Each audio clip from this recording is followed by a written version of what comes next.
Okay, so a lot has happened since the last video I made. We've had beef in the White House. You don't have the cards right now.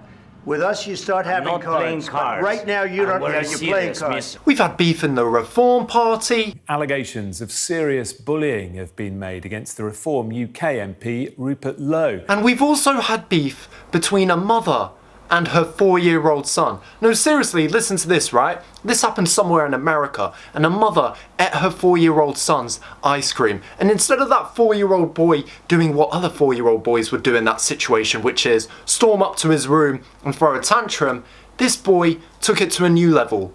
He reported her to the fucking police. This kid is more savage than the popes in conclave. But I'm back, and this week it's actually been a TV show that has got me feeling worried. He's a good kid. Jamie, I want you to listen carefully. What's going on? I'm going to start off with asking you. Do you know a girl called Katie Leonard? Yeah? Describe each other as friends then. Is she dead then? Why would you ask her? Now, I know what you thought there. You thought I was going to play you a clip of Married at First Sight Australia. Well, don't worry, the question of will Tony ever find happiness is still ranked pretty high on my list of worries. I love you, Tony, I love you! But that's right, the Netflix limited series Adolescence has attracted a lot of wide coverage recently, and if you haven't seen it yet, I highly recommend you do so. It's 4 episodes long, each episode is shot in one take, and the child actor in it, Owen Cooper, gives one of the best performances I have ever seen from a child actor. And I really hope in the future he goes on to get bigger roles that's not just playing Eamon Holmes and Ruth Langsford's son in an inevitable ITV drama about their divorce. For sake. But right now, some of you subscribed to the channel will be thinking, but Ollie, I thought this was a politics channel. Why are you here reviewing TV shows? Well, what I'd say to that is, who said this was a politics channel? Maybe next week I'll make a video about Gary from Norwich and why I'm worried for his well-being because he's posting very concerning statements on his Facebook page, such as, why didn't Emilia Perez win more Oscars? Or, can't wait for the next Mrs. Brown's Boys episode. Very alarming things to post on your Facebook. But no, seriously, the reason why I'm bringing up this show is in the last week since its release, it has ignited a large public discussion about the themes it tackles in the show, such as radicalization, misogyny, and toxic masculinity. In fact, it was even brought up by a Labour politician in Parliament this week.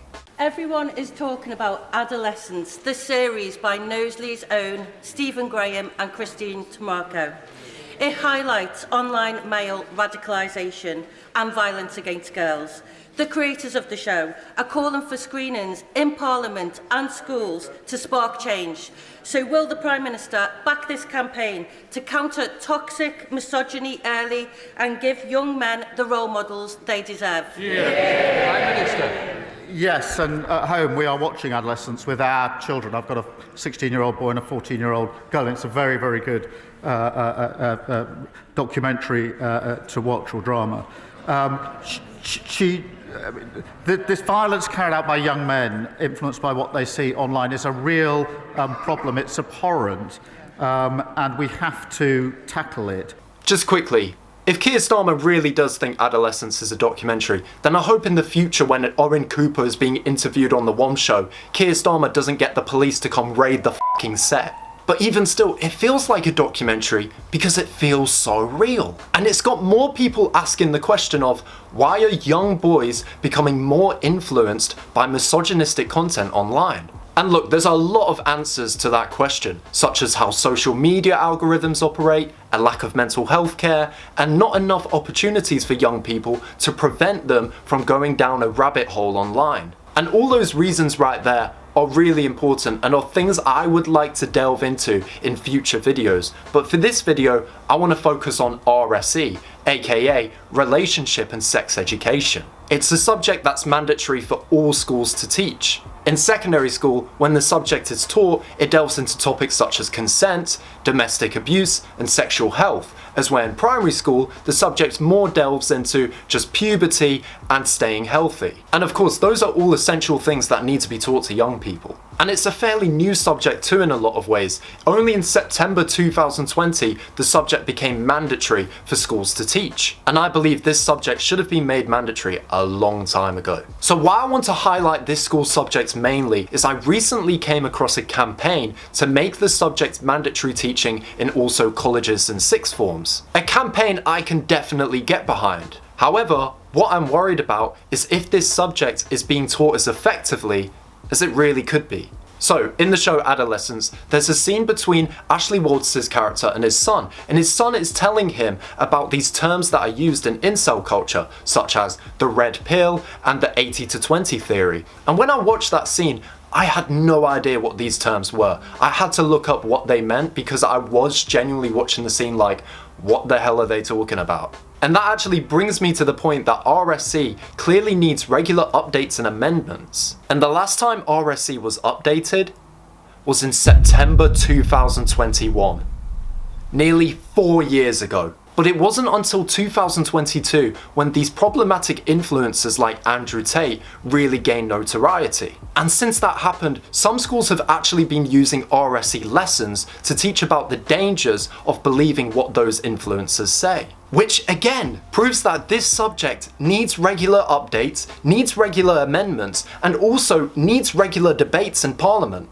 And it's not just incel culture or damaging content online that needs to be taught in RSC. What about toxic masculinity?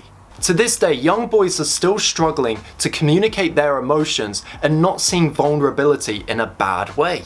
Earlier, I even mentioned Married at First Sight Australia, and you're still getting people on that show talking about why it's essential for men to be alpha or whatever. So now you might not be too shocked to hear that only nearly a third of schools teach toxic masculinity in their RSE lessons. If they just made this mandatory teaching for this subject, it could be so beneficial for so many young lads in schools. And they could also delve into so many aspects that go further than the basis of toxic masculinity. Take, for example, rejection. Throughout my time at school, if a boy was to be rejected by someone, it was seen as a moment where you should be ashamed of yourself. When really in life, everybody gets rejected at some point. Even me, someone who's funny, smart, charming, charismatic, and also a really humble young man. Even someone like Tony from Married at First Sight Australia gets rejected. Oh Tony, why? But RSE lessons could be used to teach that rejection isn't something to feel ashamed of yourself over. The same goes for heartbreak. We could be using these RSE lessons to teach about mature ways to approach a breakup, but also healthy strategies to help yourself through one. And other topics could include approaching arguments in relationships, building up your confidence whoever you are, and then for those who are about to turn 18, online dating. Because my gosh, a lot needs to be taught there.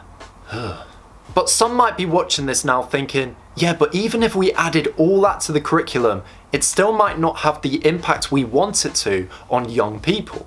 And to some point, I would agree with you.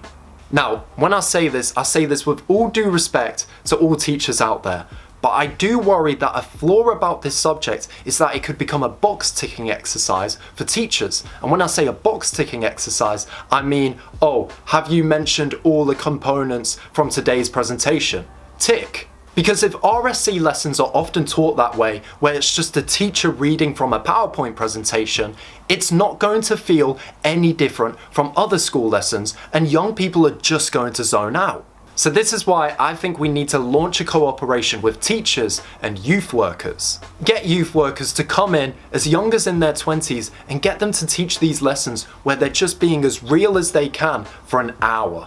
So yes, not just reading from a PowerPoint presentation. Because at that point, not only will it differentiate from other school lessons, but now you're also bringing in someone who's going to be a relatable role model for young people because they're being their most open and authentic selves. I don't know about you guys, but one of my favourite parts of being at school was when guest speakers would just come in and talk to us. Plus, it's important to note here that I'm actually a youth worker myself. And as part of my work, I teach young people topics such as online safety, building relationships and friendships, and communication.